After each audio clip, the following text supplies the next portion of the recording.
Hello, friends. I'm Rocky Outcrop. This is the Rocky Outcrop Show. Welcome to it. Good to see you, Banana Fridge and Scott. Nice to see you in the chat there, my friends. Hope you're doing well. This show's going to be a bit shorter than the shows that I've been doing of late because I want it to be attractive to new people joining us today. So if you are new, hi, welcome to the show. This is the greatest trading community on planet Earth. I call you all the rising tide because you all help each other get better all the time and everybody is raising all boats up. It's fantastic. So good to see you, Outcropticians. Welcome to the show. Thanks so much for joining me. Gonna get it going right now and keep things nice and fast.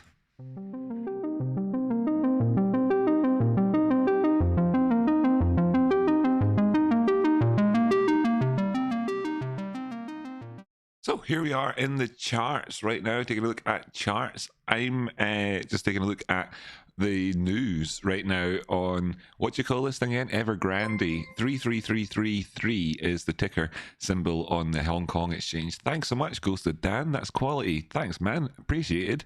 Cheers, buddy. So here's the timeline, the news. I was just reading some news articles about Evergrande here, and it's a funny one because it strikes me as that nobody really knows what Evergrande does. It's a big property development firm. That's the go-to phrase. And then you read down here about the news about like what's it been getting up to in November then. So British-based e-mobility firm Bidio says it has acquired Protean Electric from Evergrande's automotive unit. And you're like, oh, right, so they've got an automotive unit as well, do they? Well, they've actually got tons of different things, like tons of different things. So then you read some more about this.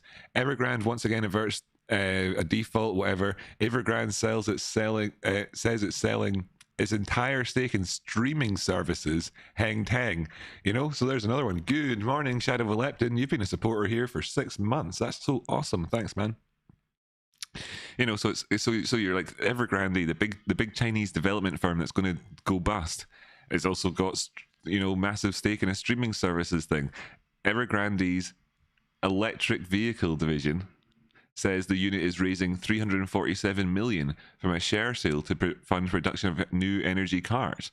So you've got this big company that does so many different things. It raised 350 million in November to do something in some wing of its business, and then of course then it gets around to December. It's got no guarantee of being able to meet its debt obligations, and the one that they're complaining about at the minute is this one here, which is 82.49 million. It's funny, it's awful that they would set up bonds with 13% yield on them and stuff like that. They weren't able to meet those demands. Anyway, that's that. So what we do here in the show, if you're wondering, if you are new, is we do technical analysis. I do technical analysis using these charts here. You can see you've got the price chart up. I've got the RSI, DMI, stochastics, and MACD up on the chart as well. And I've also got my own indicator, which is called the Rocky Outcrop Flash, and I sell that through my Patreon if you're interested in getting that. Good to see you here, Master Bilbo, Winky Wonky Donkey, Cachito, Valador, Luke Spears, Apple Blossom, all y'all good people. Now, there's a stock that we like here on the show called GME. This is the ticker GME. It's a company called GameStop. If you're in America, you'll have heard of them, almost certainly. If you're anywhere else in the world, you might not have heard of them. But they sell games and stuff like that, and they've been changing their business format into less brick and mortar, more e-commerce, and they've transformed. They got big investment, and I talk about it like it's had an IPO. Anyway, you might have heard about it because of things like Wall Street Bets and people talking about short squeezes and all this sort of stuff on here. Now this is 24-hour time frame. It's a bit big. I'm going to drop down to the 1-hour time frame, spread things out a little bit, and just zoom on in here. You can see there's tons of notes on the charts here. These are so squished together. I must have made them on a very small time frame. Like 5 minutes or something like that. Yeah, then we can see. I do a lot of technical analysis on this one. So anyway, we're back here looking at it again. There was a flash down below, which we were considering before on the 6th of December. Thanks for joining us here today on the 8th.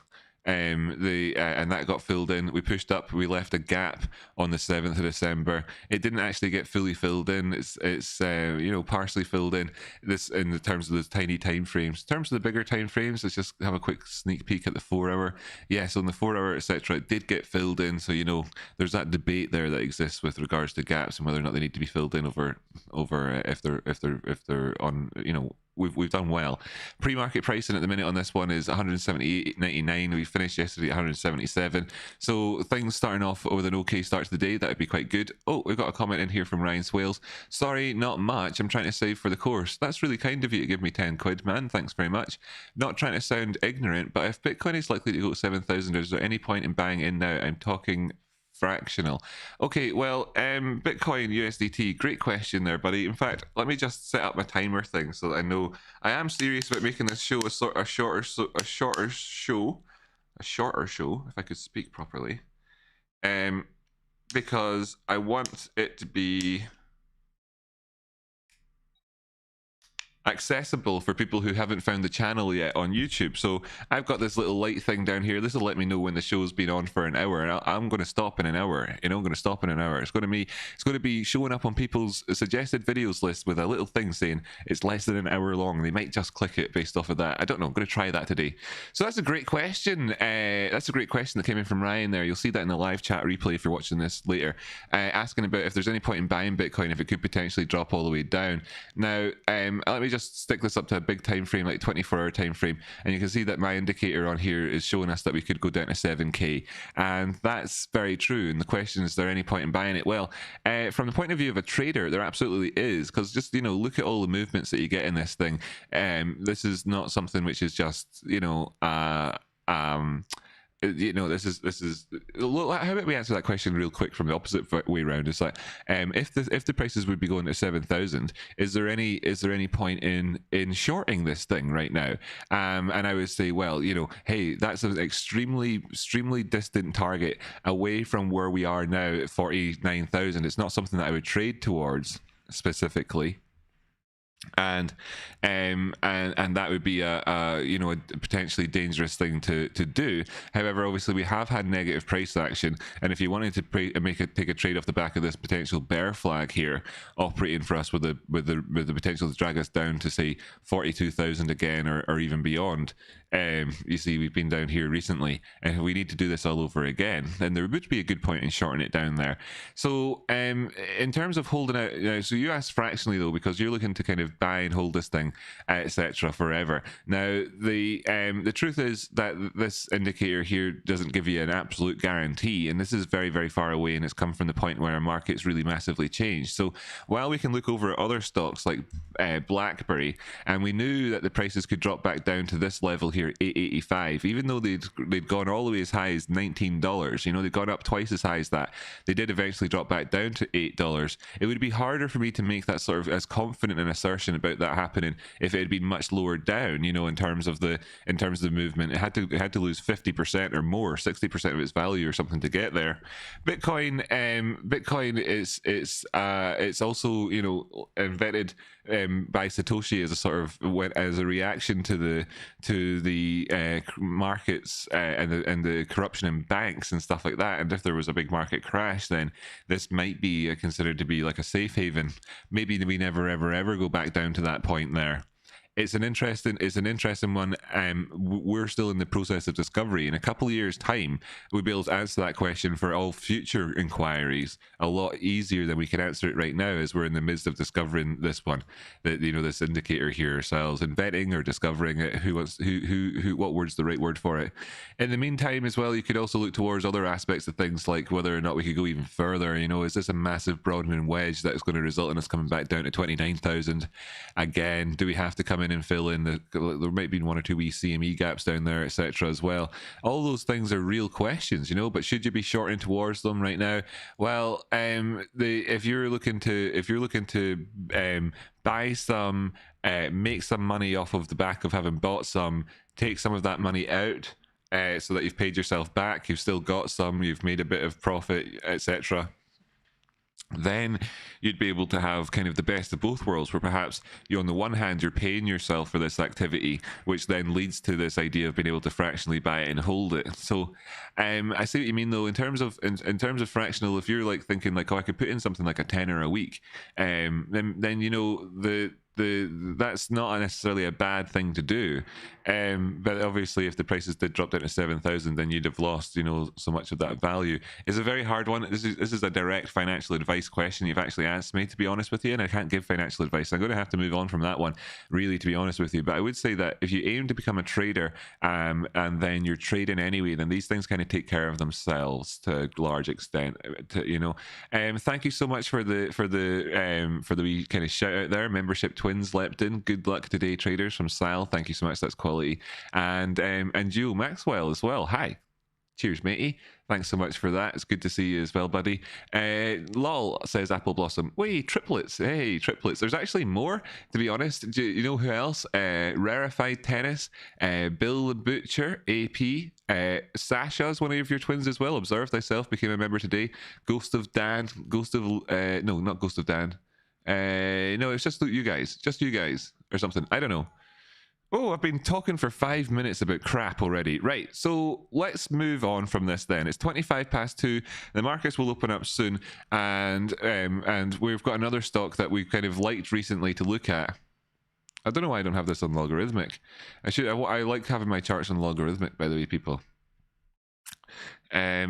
So we've got another stock that we've been looking at, Jeepers Creeper. These scribbles here was me trying to describe how if things were to kind of rocket up the way, we'd be having a potential V-shaped recovery here for us. That was what all those scribbles are about. Just let me hide the brush marks or delete them, so it's less of a mess over there. So what we were looking at really is, with regards to this one, was the recovery that we've gone up past the 236 on. We did fill in this gap mostly, maybe not perfectly, which left me a little bit kind of on edge about it, but it's okay. The 236 is right in here at 993. If we do decide to dip back down here to this gap and try and find a bounce there, and that could overall be a higher low as part of what could potentially be an upward trend at the minute. This so far is very, very steep, sort of steep, you know, in terms of the channel, but it could be there. We could be in the tentative stages of forming this one. So if we were to go up again, could we do something like that? It'd be an interesting proposition, because if we were to go up towards the next end of this channel, it would take us into where we had our previous gap in here. So that would be the first sort of things to be looking at. Then that kind of boils down to saying to ourselves, are we going to get a bounce here at the 382 Fibonacci retracement and get to go towards the top side? The 1 hour time frame finding some resistance here with the 200 simple, the 50 simple moving average just above us, etc. So actually, if we do take out the 50% Fibonacci again at 1050, we've taken out, you know, a couple of moving averages as well, and that's good, you know, to be having that to back us up along the way if we do push on. So we can kind of manage risk in terms of this zone if we were getting into trades on this one today, by thinking about how 1017 or so might be an area to consider at that one. Like I say, I'm not a financial advisor, none of this is financial advice, but you know, we could be aiming up to say, if we were just trading between these zones, to try and take profit somewhere around about 1168, 1170, where maybe we find the gap coming in at, and any sort of little pressure that we might see getting bounced away from. After that, of course, if we do push on past this point, then I am aiming up towards filling in that gap and actually having a really nice recovery on this one. So we're in the throes of the minute of being able to put in what could potentially be a really, really lovely recovery. It's not fully there yet, so we've got like a half-baked thing. We don't want to open up the oven door too quickly and have the souffle kind of deflate in there for us. What we've got at the minute is, like, you know, coming up here and flirting with the idea of going into the bullish control zone on the RSI, but not having managed to do it quite yet. Obviously, very thoroughly having entered into the bearish control zone previously when we put in this bullish divergence. So I do want to see us pushing up here and actually trying to do something where we could change conditions slightly. You know, even then, after that, having a pullback would not be a problem. So I would like to see this continue on up the way. if we do drop back down to 236, then I certainly don't want to be taking out the bearish control zone again and kind of, you know, pushing down that way. So this is looking like it's got momentum there. There's momentum has come in at this point to bring us back into, you know, where we had other gaps on the charts that we filled in, etc. recently, and then we've sloped off since to doing a higher high. So I'm hoping to see that continue. Boom, says Kalakala. Kim, yes, yay, it's going to be soon, says Kalakala. Why? What's Kim saying? Hello, Kalakala. Hello, Kim. What are you chatting about? Wait, you use it. This is secret messaging between each other. It's going to be soon. It's going to be soon. What's going to be soon? I don't know. 2 minutes till the opening bell. Ooh, then that'll probably be the opening bell coming up in just a second now. Then let's just dive back over to GME and see how it's getting on. Opening bell 178.78. That's good. Then let's take a look at AMC. So people have been asking me to take a look at AMC recently after I've been asking them to ask me to take a look at it if that's what they want to do. We have found resistance so far in here at the potential neckline of our inverted head and shoulders. But that's what we're looking to at the minute for us on this one. 50 simple period moving average right at the neckline of this thing as well. The target for it is not quite as far up as the 200 simple period moving averages on the 1 hour time frame, but you know, it does take us up past our previous high, and it gives us a chance to kind of start to do this trend in action where we get to kind of trend out of this zone. Bearing in mind that a trend is of course lows followed by highs, followed by higher lows and higher highs. So higher lows and higher highs coming in next would be all right. And this is the discussion that we've had over there with AHT. You know, we had a low here, a high, a higher low, a higher high, a higher low. Our markets are opened. We've got that bounce at the 382, and that looks really good. Just coming in here to try and challenge with those moving averages as we start the day off. So AMC here, how's it started the day? Slight negative start to the day here, retesting this $30 zone again. So $30. Nice round number, you know, so it's easy to kind of look at and see that this would be an area for inflection for us. So kind of $30 is to be, well, you know, $30, right? Great, lovely jubbly. Would a gap fill matter from June 2nd, because there was a gap fill from it with this lower low? Would a gap fill from June 2nd would a gap fill matter from June 2nd, because there was a gap filled from it with this lower low? So it's filled in this gap with this lower low from June 2nd. I'm just trying to see. I'm going to assume that you're talking about GME. Are you talking about GME, or are you talking about AMC, etc.? I'm not sure without context. June 2nd over here, was this, I mean, we would have been talking about it at the time and saying we could do this, we could do that. Here's a gap just here. So there's a gap there, 144.90. So we certainly didn't fill in that one. That was June. That was May. No, that was May. Where's June? May, June 2nd. Wait a minute. Let's have it. This is a different stock. It must be AMC then. That you're talking about. Crack AMC. Thanks. So June 2nd. Where's that? That's October. Yeah, I mean, these things matter, man. So the answer is that, just briefly, the answer is yes. Briefly, the answer is yes. Pfizer Biotech opens higher. Oh, Pfizer's had good news today, so we can take a look at that, I suppose. Excellent. Right, excellent news as well coming in on my phone there from the faster broadband people. They're going to come around and do another survey. I had 2 different ones, people wondering about that. When I've got faster broadband, we'll do all sorts of different stuff. It's not about it's not necessarily the speed, it's about the reliability. I need the reliability. Consistency. So where was this? June 2nd, like looking for June 2nd again. That's right. July, June. Here's June. Here's this. Oh, you're talking about, I mean, you're of course talking about this one that we'd identified, buddy. You must have missed me talking about this on the show. This is why this big old box and whatever else is in here. So absolutely, yes, this matters. Yes, this always mattered a lot. And you can see this box is determined by that area where that gap was. Okay, buddy. So going back over to where we are now, this is coming in. We came down, we you know, towards where the gap began, filled in pretty much, not 100% up.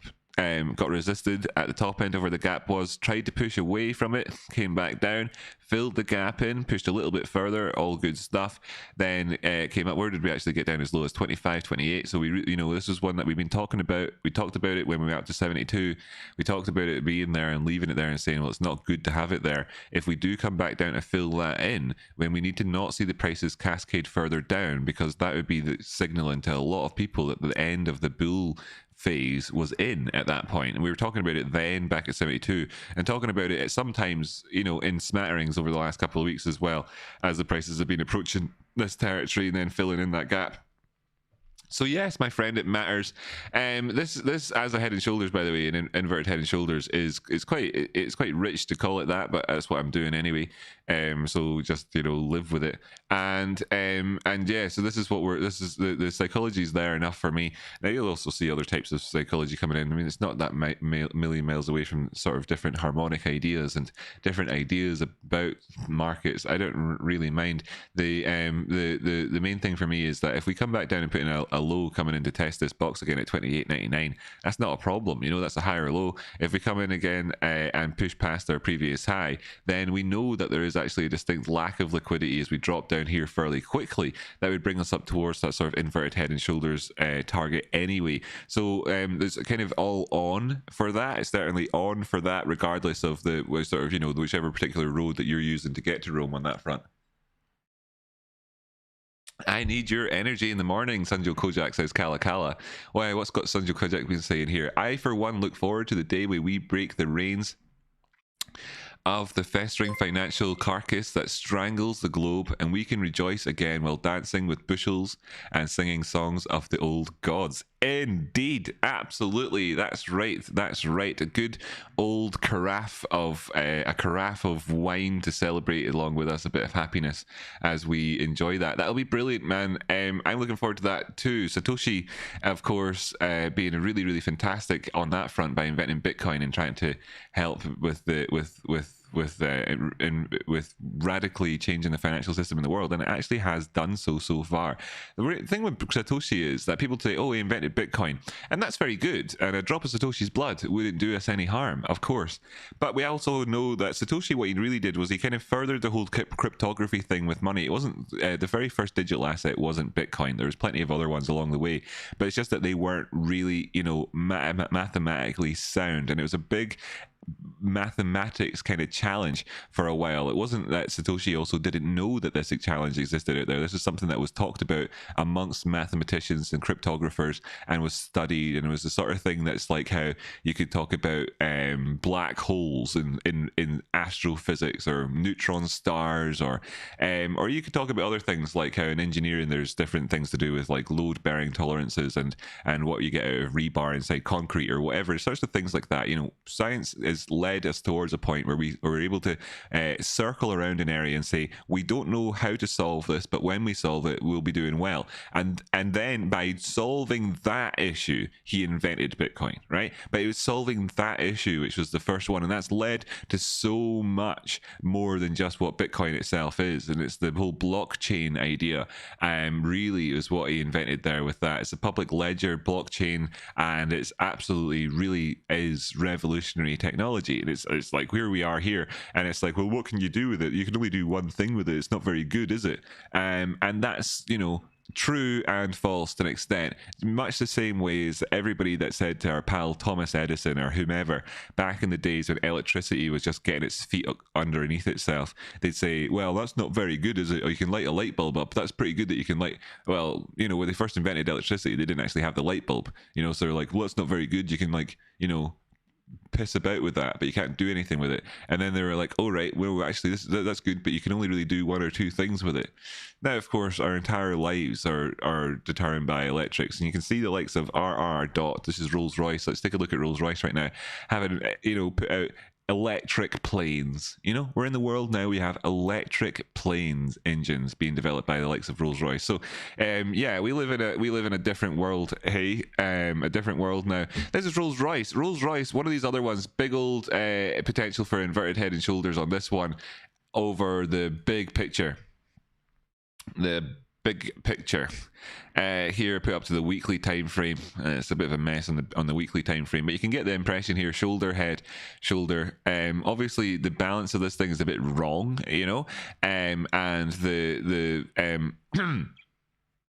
the balance of this thing's a bit wrong in the sense that this right hand side much wider than the left hand side, whatever.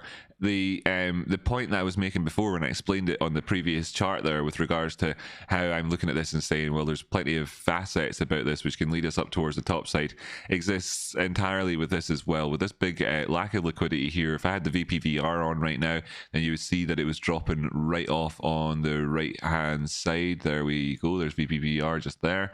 So you can see the massive drop off here where there's no prior action before we came down to this zone. Just go back out a bit and you can see that it comes back in. So this type of thing here is perfect, you know, in terms of the ability to get what would be the measured move of the head and shoulders or whatever, which I guess is maybe this measuring stick in here.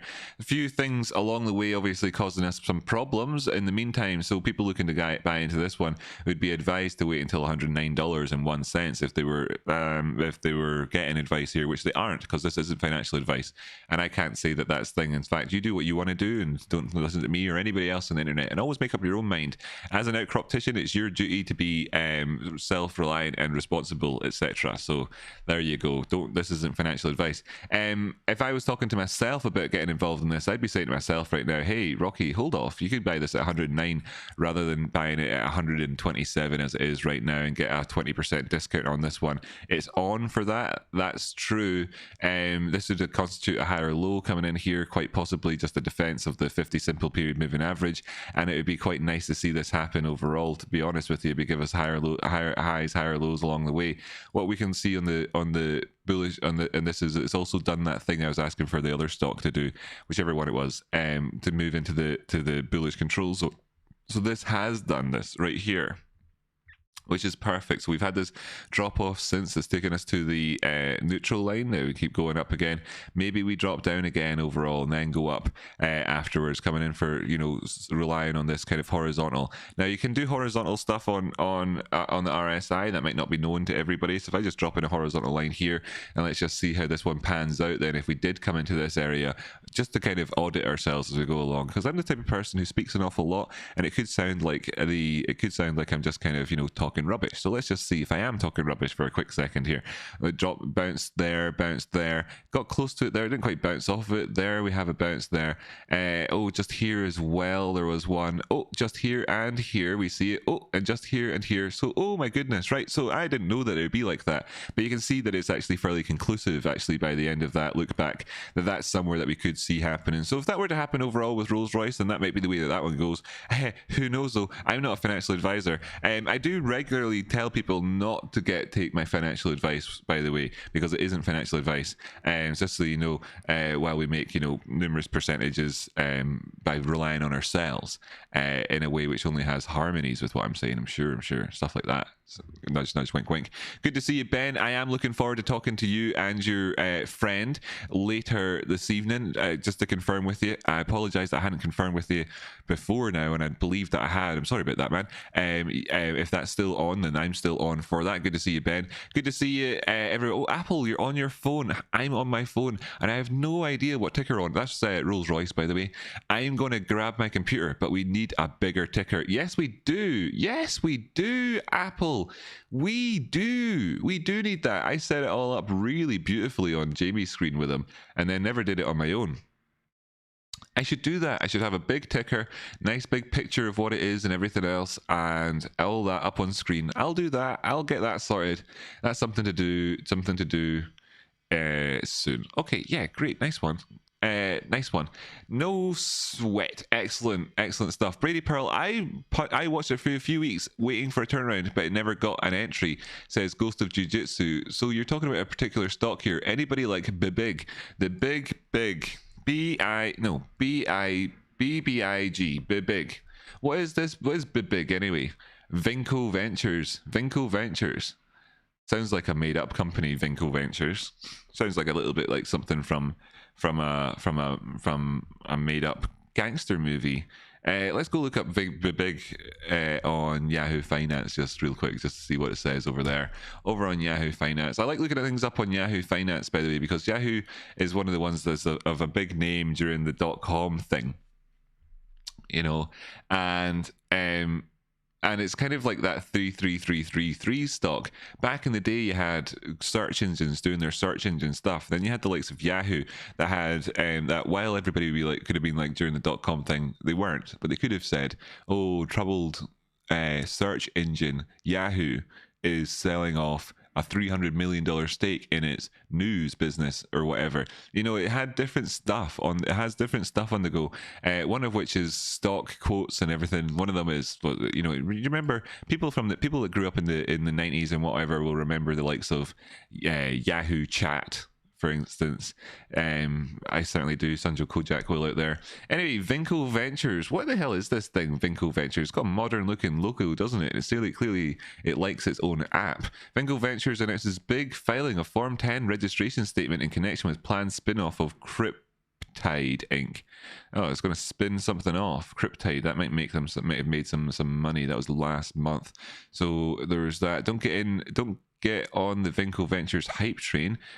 Somebody predicted a few weeks back, 27th October, they predicted a few weeks back there'd be problems. So what has actually happened here? 27th October, they released this article. Not to get in on the Vinkle hype train, and well, it did go from 170 all the way down to 112, so they were right about that. Anyway, the hype train certainly kicked in as prices went up. This is something I've obviously looked at in the past as well, with me having all these drawings on here. Don't know if I drew this on after the candles were there. Seems like I must have done, since it's so you know, in line with the candles. It must have been. This is the weekly time frame as well, so maybe I've not looked at it for a few months. Right, great. Anyway, well, this upward. Let me just ditch all these drawings. The upward trend is there. It is was bearishly divergent between these highs, but it kept going anyway. I'm never actually really putting in. It did put in a swing failure as well, as it happens. Wait a minute. That swing failure. Right, it wasn't actually lower on the price action. So this particular swing failure that came in here, if you're interested, if you know what swing failure is, if you don't, I don't really have time in today's show to explain it in any great detail, but suffice it to say that when you're looking between two divergent highs and you take out your low, then you've got a swing failure. This one actually came in with hidden bullish divergence on there, so it was an interesting one, you know, to see that. It would have been better, obviously, to have seen that pushing down lower after the other one, and as well, to confirm. So you had your swing failure coming in with the RSI, but market structure denied you the opportunity to go short on this one, to bring it back down to the 130s or so again, and instead we having to push on up. So fantastic. And the and this, throughout this period of time, was given a nice little signal that that could be the case, as we were continuing up overall with the ADX. Now we actually have taken out our previous low on the ADX line just here, as it happens with this most recent run up, but we're still doing very, very, very good. We also, structure wise, where we come in at, very close to taking out these lows here, very, very, very close to, but not quite. So a couple of little things to be kind of aware of. This is overall is naturally between these highs is bearishly divergent. And now again we've got another swing failure just here coming in from our previous lows, and again we've got the same situation where we're just a little bit higher than we were previously, and we've got the ADX, etc., still very much in a position of strength. Now the stochastics also with its hidden bullish divergence on the go there, in the face of a bullish convergence. So we've got these three highs, 1, 2, 3 in here, convergent, and we've got 1, 2, and 3. I'm not too sure about that second one, looking at it twice, but you know, essentially we've got that bullish divergence here coming in on the stochastics for us, hidden bullish divergence with reflection on that low. So I would like to see this then therefore get that continuation towards the top side. I would point out that this is kind of broadening structure wise. So if I was looking at this one and thinking, hey, we could ditch down the way, then I'd be looking over towards the 140, 130 zones again, where we had this previous low, really, to be honest with you, with this one, if we did move down, and that before kind of making any further decisions on it. It's certainly put in highs compared to the previous downward trend there. This has all been done on the weekly time frame, by the way, so this is like, you know, there's going to be volatile. Like, I mean, this wick here was at 220 and the body close was at 240. So you're talking about a 10% wick on this candle during that week, which is obviously enough to, like, you know, F with your trades in that period if you're thinking about it from an intraday perspective, right? So I suppose I'll do a bit extra and go down to the daily time frame and see how all of this corresponds with what we've been talking about so far from the broader perspective. And then for you on your own trading, I'll just leave it with you, I guess, for you carrying it down into the tinier time frames. You can see here that the swing failure aspect here that actually has pushed us into the bearish control zone for the first time compared to the previous ones. Well, of course we did come into the bearish control zone just here, but we sprang straight back out of it again, whereas at the minute we're kind of suffering a little bit more. Measurements wise, from that high to this low, in terms of the 236, you want to get positive on it. That happens to line up with a gap on the charts right there, so that's perfect for us along with the 50 simple. If we did push on up the way, then, you know, that's taking out a few things at once: the 236, the gap in the charts, the 200 simple moving average, potentially preventing this from having a bearish cross, keeping the positive trend going, all these sorts of good things. However, we've just come into this area, and sloping down the way and taking out this zone down below would make it hard. So compared to this entire period of downward price action from, you know, September till now, this is a much better time to be getting in on this if you were looking to take a long off the back of it, quite clearly, in terms of your ability to manage risk and know that you're maybe catching a trending move. Now, trending moves are obviously all about what it's about when it comes to trading, really. You know, you want to be getting in on trends, and anything, you know, like a 236 move up here, sure, but a move towards a 382 for that shallowest retest, the test of the 50 simple, and failure at that point to continue on with the highs, etc., would line you up with a 2-to-1 in terms of any risk reward, which took out all of the entire lows of this broadening wedge, etc. So you can certainly manage your risk in a way which gives you so much more freedom than you could have on the way down here, when you have to consider that, you know, the likelihood of us coming down as far as this would have always been in the case. With a diminishing volume throughout the period of time here is a little bit flattering to deceive in terms of the bearish case scenario. We do have increases of volume on the upward movements, and the average has been going up, and it's big drop-offs in volume have happened as the prices have slunk back down the way. So we're not seeing that massive momentum continued through the way, and as obviously that's reflected in that shift down in the bearish divergence. The hidden bullish divergence disappears as well on this time frame for the MACD. So down then, I suppose I'll give it just one more kind of thing so you can get the so like you can hopefully carry this momentum into your own trading towards the downer towards the lower term time frames. See if there's anything else that stands out for you here. VPVR wise, what have we got? It lines up corresponding fairly nicely with some of the areas that we're looking at on the chart. Could be a bit better, I suppose, in terms of that. It could be a bit better, I suppose, in terms of that. This high that we had recently did take out that previous wick high with its body closures as well on these smaller term time frames. Obviously it did in the big term time frames. We already analyzed that, so we wouldn't known that it would have on the smaller ones. In terms of the divergences here, how did it play out for us? Obviously this is now starting to get that messy look to it, and you know, it's nothing unusual to have come back into this bearish control zone flicking between these. The volatility is obviously fairly real on this one, so this overall channel that it's kind of been in remains the case, despite the fact that it's obviously towards an upward trend. I think that makes a lot of sense, given the first high came in at 96 on the RSI, 96 on the RSI there on that first high. You know, it's very very high. Here's just as a comparison point here, 4 hour time frame on Bitcoin obviously extremely volatile asset, just going to look back the way you know, compared to a lot of things you've heard of that, just looking back to see how often it came in at 96, you know, and it's, you know, it's not very often that you see this coming in at 96. If you might not think that that's volatile enough for you, then let's go take a look at what's the ridiculous, absolutely insane Shibu USDT here. This is looking back since June till now, and even in its big highs only got to 92, etc. So the implications there of that being bearishly divergent, etc., a little bit flattering to deceive. I wonder if I said that whenever I was looking at this before in terms of the 96, etc. So just be aware of that. Yeah, anyway, you know, that's everything for you. Like, this is the broader picture. The stochastics up against the up above the neutral line. Lovely move just there. Momentum starting to come in here, on the MACD, but not there yet. The DMI flying up for a cross here. Yep, the defense, the Rick and Morty lips defense of the bearish case is on here. It's happening. You know, the Rick and Morty lips I talk about a lot. Now this is Rick and Morty lips thing here. Is I talk about it like, because I think to me that looks like the lips on the characters Rick and Morty, that TV show, that animated TV show. That's what it looks like to me. This is like a little signal to say, hey, we're trying. And when these two things move kind of parallel with each other, it's like, hey, we're trying.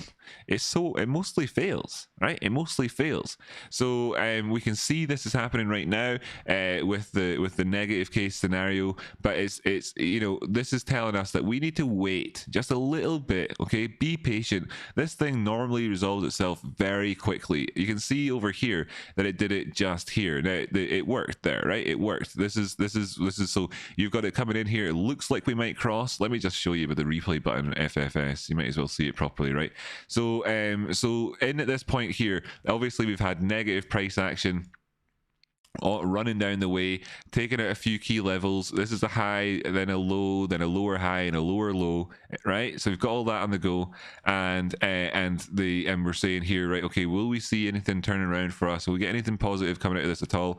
This happens. This happens where the DMI that shoves together super fast. Looks like maybe we're going, like maybe this is where the low's coming in at. Maybe you know, maybe or whatever. The question at this point is going to be then, will this come in for a cross or not?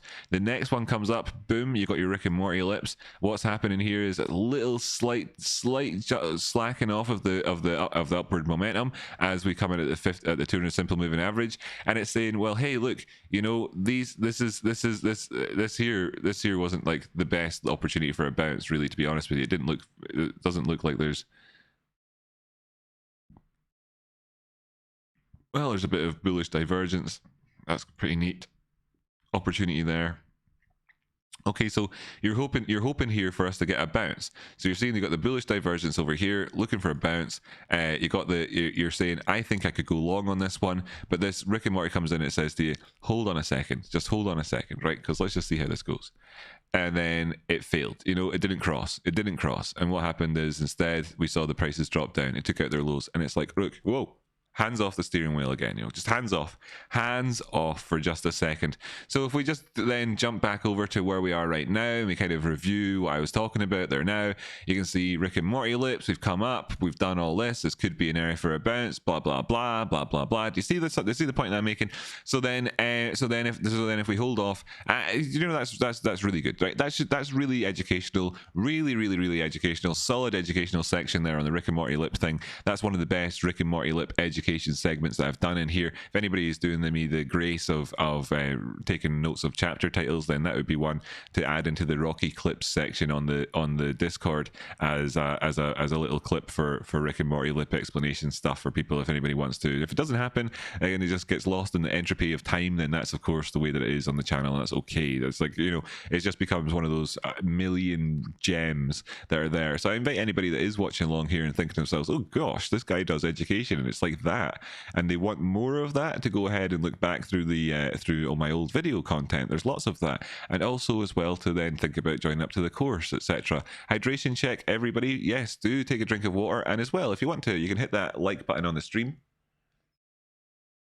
Roughly how long have we been streaming for, do we think here? 43 minutes. That gives me about 15 minutes left or so, right? So if you're looking to get some TA done on any particular thing that you're looking to trade or whatever, then now's the time to do that. Otherwise, you might miss your opportunity, because I'm staying on here for an hour today if I can.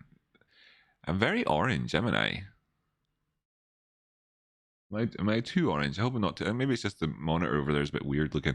Right, Christy, thanks so much for putting these reminders in for people, and I'll just pin that message up there at the top. CompuServe, Prodigy, AOL, Netscape. Wait, Prodigy? How did that make it in there? Thanks so much, Wes. Ghost of Outcrop.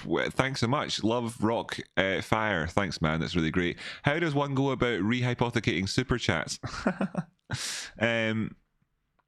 You do get rehypothecated super chats in there if you hit it once a month. Everybody gets one rehypothecation. How about Envis, Rocky? Cool, look, man, that's nice for giving me a little something to look at there. Yeah, let's take a look at Envis. This is Microvision. It's whoa. So scary stuff here in terms of this big red thing, right? We're going to try and ignore that to an extent. Maybe I should edit this thing so it's got an option where you can just like hide one, just so you don't have to look at it so much.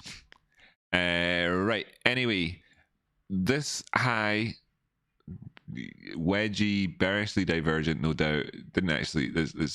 These two highs. Whatever. This high that came in, pushed down. Right. Coming into this knot here, which is where you'd expect to see the prices go to. I say this a knot. I don't use the word knot very often when I'm talking knot, K-N-O-T. I don't use the word knot very often when I'm talking on about technical analysis, unless it's in this particular exact scenario whereby the guy Bulkowski that does patterns talks about lots of different patterns, and one of the patterns he talks about is essentially whenever you've got like a large bull flag or something like that along the way on a rise up, and this then he calls a knot. And I've borrowed his phrasing for it because there's one good use kind of case for this thing, and that's to say that this is like highly likely where the prices are going to come into after any sort of Wyckovian style distribution towards the top end of a chart after a nice solid move up like this. I mean, this is the scenario that you look for the knot to come in at, and this is where the prices have come down to. So the other really good example from 2021 of this exact thing is Bitcoin. Frequently right here doing the exact same thing again, but also as well in the past here having done the same sort of thing here, great big rise up in prices, this kind of knot, we dropped down, we've come towards that area, and this was after some sort of distribution area at the top. Now this is a more perfect or textbook example of that than even the Microvision one, but there you go, it's that type of idea. So we've done that, so that's where we are with this. It's where we are with this. Ultimately we could obviously see prices drop back down as low as 17 cents on this. It's currently up at $7.07. It's been as high as $28. Wow. Well, this is interesting. This to me, we didn't spend very long down here. Okay, we didn't spend very long down here at all, and this makes me wonder about this one. This is one for the record books in a sense to kind of look back at in the future. These do tend to get filled in even if they don't get filled in right away, as you can see here. And then if they don't get filled in right away, they tend to get 4 touches. 1, 2, 3, 4, maybe 5. Tend to get 4 touches afterwards if they don't get filled in straight away. So hopefully this doesn't get filled in straight away. Something flashes, it does whatever it wants to, and then in 20 years time it can do that sort of thing or something. I don't know, but let's just take this chart up to a bigger time frame and kind of look at how things all went on the way down there in the first place as well. You can see that the VPVR becomes, some at times fairly useless as it just covered up the screen there. Anyway, right, where's that at? 61 movement down the way here. That's a 1618 as well of the movement down. That's a 1618. You serious? Oof. Wow. Wow. When was this? That was March. Well, that's a COVID one as well. Oh golly. A COVID one. Well. Interesting. So that'll be their ultimate bear market target for sure. With this rise up the way, the 1618 Fibonacci retracement point takes you down to fill that flash in. It's ridiculous, but there it is, right? There it is. Okay. It might seem insane to you, but there it is. it seems insane to me. I'm feeling kind of nauseous talking about this. I actually feel nauseous for coincidental reasons, but it feels the word I should use is I feel really appropriate talking about this with the way that I happen to feel extremely nauseous anyway. Not to say that I'm bearish on this from right here, right now, necessarily, at all. Just to know that that's where the bear market target is, and that if ultimately we don't take out this high of the $28 area, then for some reason I've measured a Fibonacci from here to there, and that's where that takes us to. I don't know, I did that in the past at some point. I don't know what particular reason I used for that. It's probably just a low. Yeah, it's the inflection before we came up. It's where you would draw the Fibonacci in from, and that's where the 1618 takes you to. Well, that's just what it is, folks. So anyway, as it stands, right, few things to bear in mind. Okay, the only real good thing that we've got going for us so far in terms of what we've discovered is this not translating over to where we found the prices coming back into. Okay, it's the only good thing that we've got going so far.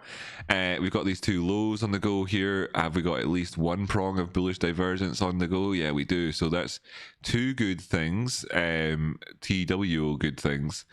By no means is it too good. And yeah, so we've got that. You've got this, and you can see the kind of the Rick and Morty lips effect, you know, essentially in play at any given time. In terms of these things, you know, so we know when that's happening that that the sort of the negativity is being defended currently with a lack of momentum to kind of capitulate that towards the top side. Essentially, really, kind of guess that's what it boils down to. What's that say? Oh, I not.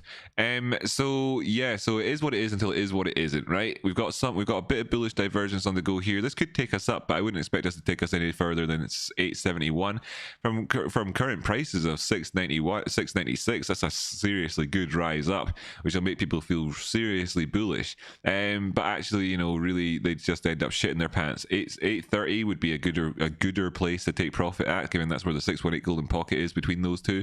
If we did actually push on further down from this for the next area of bearish divergence, where am I aiming to?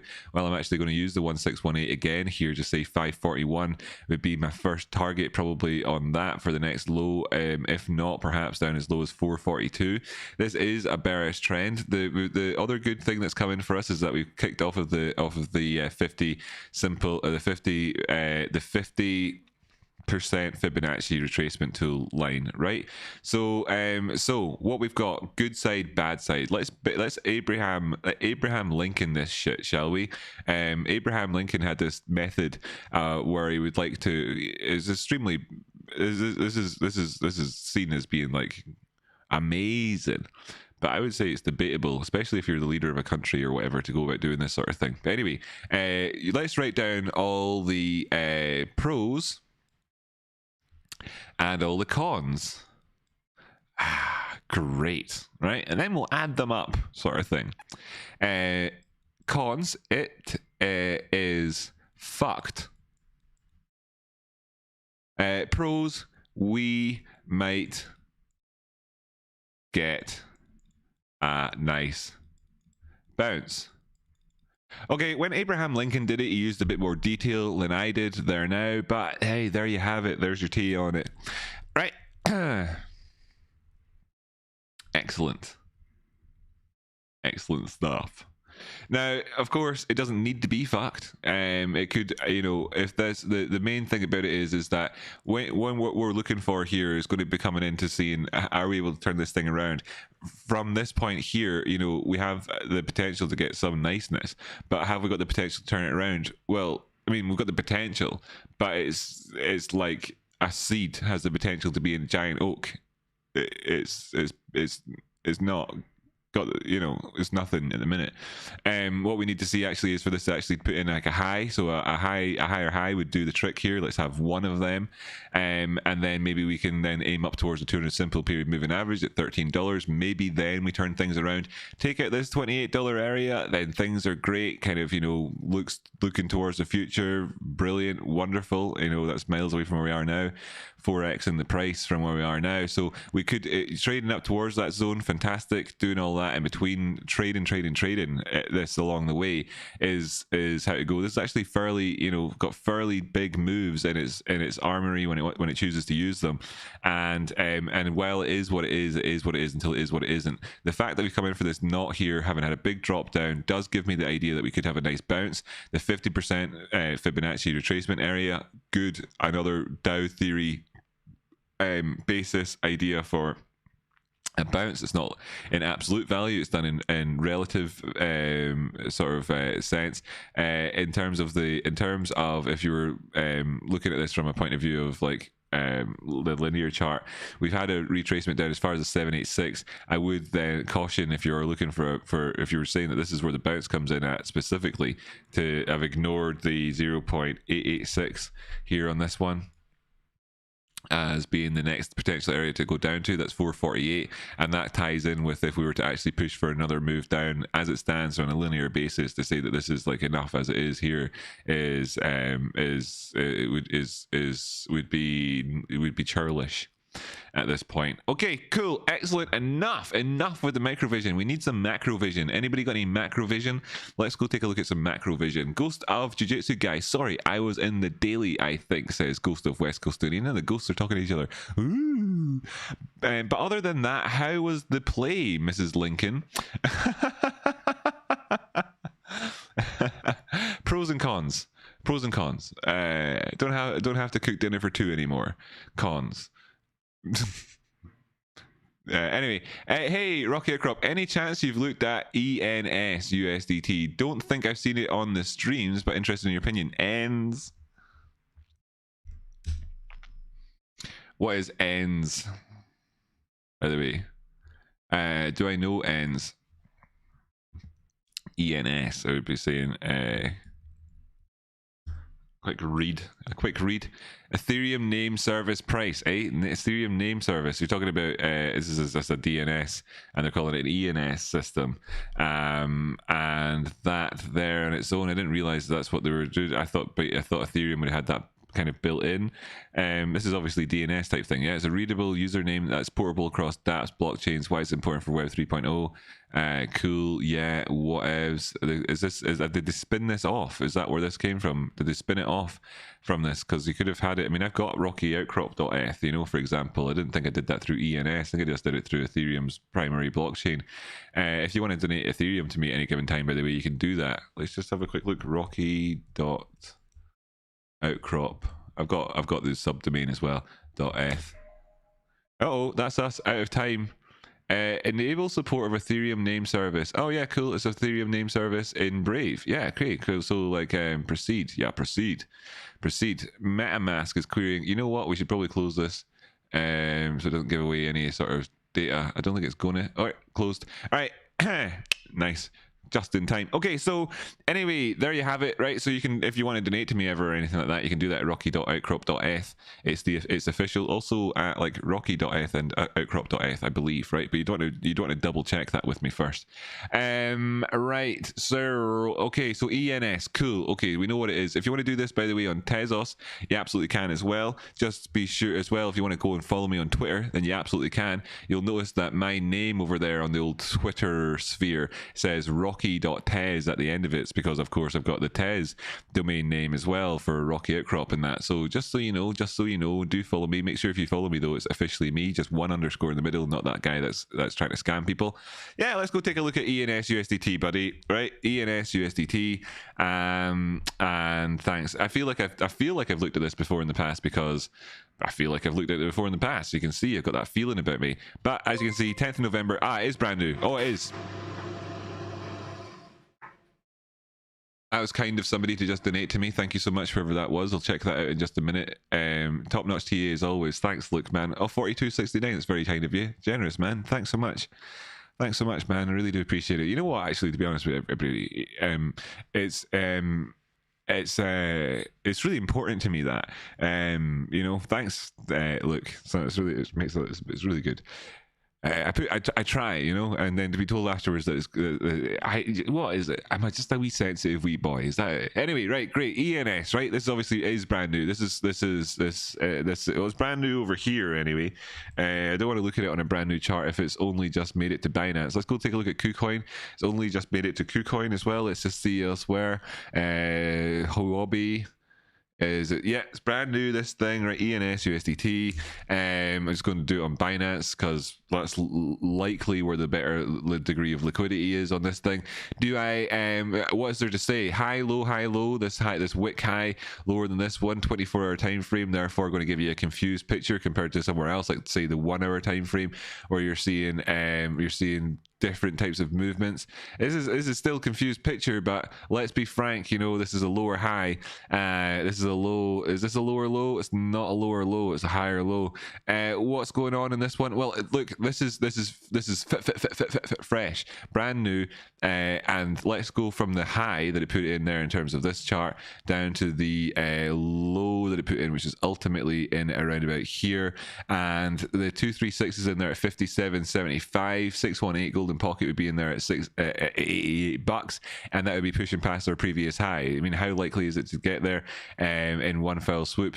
Not great. Over here, if we bring it to that high instead, down to these lows, then we did do an 886 Fibonacci retracement a couple of times. That's the linear chart. Damn it, I wanted it on the logarithmic chart. Anyway, let's do this again then. So we've obviously, it's the same deal there, and that was previously was the 618 there that we actually made it up to. That made more sense. That makes more sense there. That's more sense making.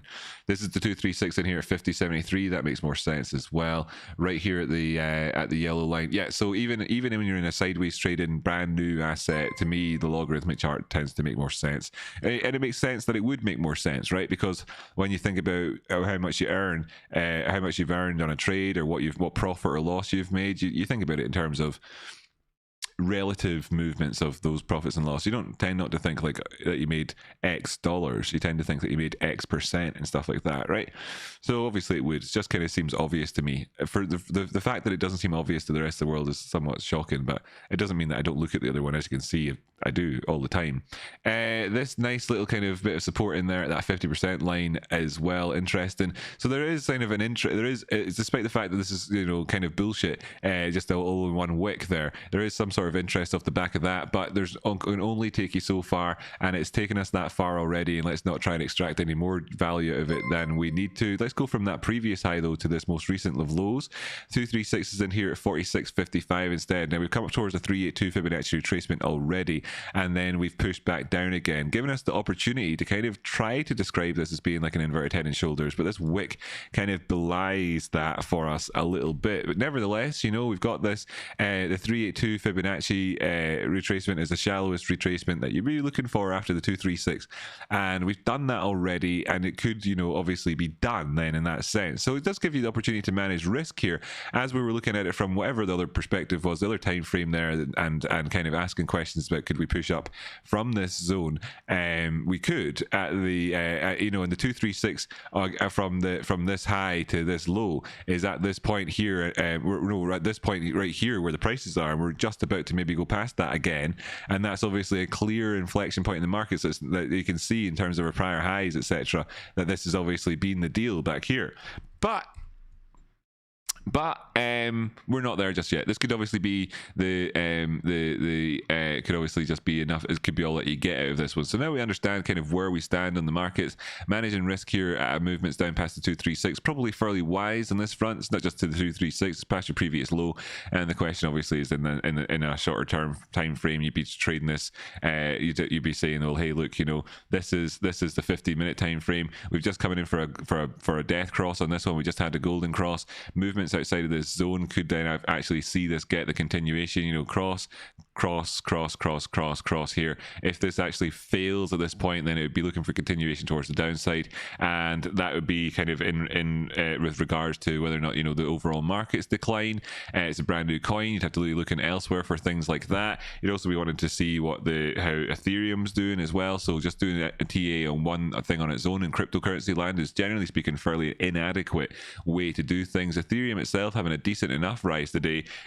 So when you look at the kind of the Ethereum Ethereum prices then versus Bitcoin, and see, oh, shocking, really fantastic movements over the last while. It has done so much better than Bitcoin, but obviously that's unsustainable. It's unsustainable aspect to this movement up the way here. Let's just see here as well. We now have cracked the 236. So will we come back down and test off the 50 simple period moving average here? Quite possibly. Bitcoin itself, or sorry, I should have said 200 because that's what I was looking at there, and that's what I meant to say. Bitcoin itself having, whoa, nice big move up there that actually took us to this 50k area from where we were before. Interesting stuff here. I've already looked at this a little bit in today's show as it happens, but you know what we're going to be asking here is if that Ethereum Bitcoin pairing does retrace back down the way, is that as a result of Bitcoin just simply moving up faster than Ethereum's been able to move, and Ethereum itself is able to continue what's been its upward movement, or not? We've got a broadening structure just here.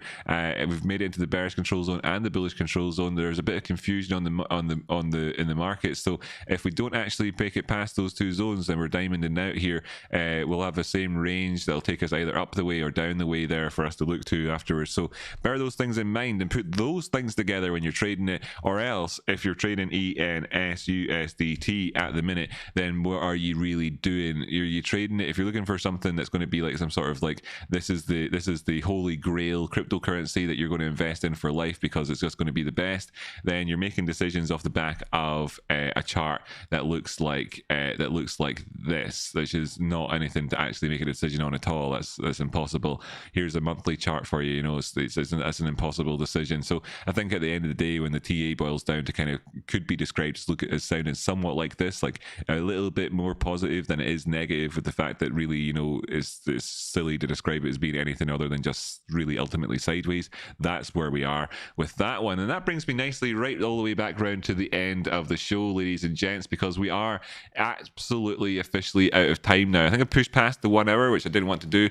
Oh, woof, look at that, flattering to deceive. That's very nice. Those things coming in there, they're all memberships and stuff like that. It's not like I'm loaded off the back of doing this stream here. If you do like what you're seeing and you're new here for the first time, please do drop a comment down below. Let me know that you're new, that somebody out there in the world saw this video. It'd be so great if new people did and stuff like that. And please do come back again tomorrow. What I like to do at the end of my shows, I'm Rocky Outcrop, by the way, quick reminder to you, that's who I am. What I like to do at the end of my shows is to do a reverse roll call. So I'll do that real quick with people and just say thanks to everybody for tuning in so far. So I bring up the other chat screen so you can see where's my no, not the other chat screen, this dude here. Bring up this here, you can see your live chat, which I've been reading along the way as I've been going along with the show. Janine W, you deliver amazing value every day, Rocky. We're so lucky to have you and Jamie in our corner, fighting the good fight. Good job, buddy. Rockets for Rocky. Thanks so much for everybody who does rockets for Rocky. In fact, if anybody wants to, they can if you want to shove some rockets for Rocky in there at the end, that'll put a big smile on my face as we get to the end of the show. Cheers, everyone. Great show today. Rocky LRCTA. Sorry, pal, out of time for that. Natural friend. Done the LRCTA a fair bit recently. Wonder what it looks like at the minute. In fact, just out of curiosity, for my own curiosity brain, as it happens, let's just go 1 hour time frame and have a quick look here. Auto, oh, we made it back out again, back into this and finding this line yet again. So that chat I had yesterday with everybody, these lines, it's this angle, man, it's this angle no matter where you are in the price, it's that angle all the time on this chart. Interesting stuff. Make sure you got it on log. So that'd be that one. Thanks though for the comments. Where's this one? Right, great. Yeah, man, thanks for that. So thanks to everybody for tuning in. Thank you to Sanjil Kojak, my good friend. Thank you too much to Natural Friend. Thank you to Phil, Casey, Jiraz, Jordan Gentry, Darth Vivenna, Apple Blossom, Homer's Ghost, Amber, Colin S, and Dashy C. It's also great to see you as well, Anna, as it happens. I got you there. Shadow of a Lepton, good to see you. Manifest Densities, Urn of Ashes, Kim, Katie, Banana Fridge, Christy Callahan, you're a legend, and I appreciate you very much, my friend. Cynthia, it's good to see you as well. Good to see you, Corey, Caitlin, Banana Fridge, Colin, Ben, Amber, I'll see you later on again, Ben, or tomorrow for you, I suppose, at this stage. Tom, always good to see you, my yellow jacket friend. You remind me of your man from that German TV show Dark in your little thing there, but a lot more positive looking. Have you seen that show? Anyway, great. Kala, lovely to see you, Heather, as ever, and everybody else. Yes, that's right. I know these people. These are my good friends, Brady Pearl, Simple Rick. I know people's names behind the logos as well. Look at those rockets for Rocky. Thanks so much, everybody. Yeah. Brilliant, excellent. Thank you so much. So it makes me emotional. And then to you guys, Natural Friend, Janine W, Gerardo Spiruzzi, $5. Sorry, mate, out of time. Can't look at spot. Ghost of Luke Spears, great TA as always. Thank you so much. Ghost of Valeptin, thank you for the $10 earlier on. Started off talking about flashes on GME and got sidetracked. Flashes on GME. Go on, please, and thank you. Shit, was I supposed to do something more there? Sorry, man, out of time for that as well. We can talk about that again tomorrow, I suppose. I actually have completely forgotten off the top of my head what it was that I was talking about at the time. Sorry about that. Ryan Swales, look at the chat there with the rockets. Thanks so much. Ryan Swales as well. Thank you for the 1350 earlier on. Sorry, not much. It was good chat, man, and I really appreciate it. And Ghost of Dan as well. Thank you to all of you. You're really awesome people. Look at these. Look at this. Look at that. Rockets for Rocky. Thanks so much, everybody. Okay, so like I say, my name's been Rocky Outcrop. It'll be Rocky Outcrop when I come back again tomorrow, and I'll be back with you to take a look at the stocks. Try and keep the show then under an hour. Hopefully new people come along and want to see it. This has been ever so slightly over an hour and 10 minutes. Hopefully that's attractive enough for new people to come along and watch and get up something out of the show. I think so. And just as we're tuning out, what I like to do on the show is to do squats, and I don't do the and this is the very end of the show now, so it's not too bad for me to have done it here. If I did it at the very start, it might be a bit distracting or off-putting to new people, but if you're with me still and you haven't done your squats yet and you've been waiting for them, then let's do them just now. 20 squats. Why do we do them? We do them to be healthy, and because it's hard for me to do squats and it's hard for people to learn TA, so it shows you I'm kind of meeting you emotionally halfway. Remember to squeeze your bum. Shout out to Lady Kate and of course Sal for that tip. Remember to squeeze your bum on the way up and down. Screw it, do it both ways. And thanks. So I need to wear my exercise band for my knees thing and that. I'm considering at the minute whether or not I send back my Simba mattress. Simba, they're expensive mattress company, right? It cost me $1,000 for the mattress, and I think I might send it back. Not been sleeping well recently. Gosh, last night I woke up with such bad heartburn. It really was awful. The heartburn was awful. And the neighbor next door doing his singing thing. God. Oh. I mean, there's no call to be doing call to prayer in a flat on your own in the middle of the city centre of Edinburgh at 5 a.m. Or 7 a.m. or whatever it was, man. I mean, it's the wrong time. You shouldn't be doing call to prayer then. Anyway, I'll finish off the last 20 of these squats on my own, and I'll catch you in the next episode. Thanks so much.